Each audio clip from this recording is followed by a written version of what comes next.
ফক্কর আলী যে কিস্তি দিল না, 1 সপ্তাহ ধরে 2 সপ্তাহ হয়ে যাচ্ছে। ফক্কর আলীর বাড়ি যাই, ফক্কর আলী তো কদিন ধরে পাই না। দেখি। ও ভাবি, বাড়িতে আছেন গো? হ্যাঁ, কি কোন গো, কি কোন? ফক্কর আলী ভাই বাড়িতে আছে?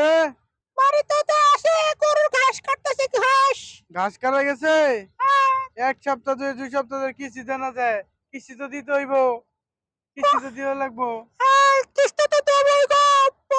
আমার স্বামী বাসায় আসুক, তারপরে দেবনি। ও, বাসায় গেছে, মাঠে কাজ করতে গেছে। হ্যাঁ, হ্যাঁ, হ্যাঁ। তাহলে কি বসা লাগবো? হ্যাঁ, হ্যাঁ, তো বসেন, চলো না ঘরের মধ্যে যাই, দুজনাই ও, ঘরের মধ্যে যাই, চলো না ওদিকে ওদিকে চলো না, ওদিকে ওদিকে ঘরে ওদিকে ওদিকে ওদিকে চলেন। আয় নাইন, অত সরম পেন না, আয় নাইন, আজকে আপনারে টাকা দেবো। 5 কিস্তি দেবো। আসুন, আমি আমার জামাইরে ডেকে আনি, ঠিক আছে? One, I.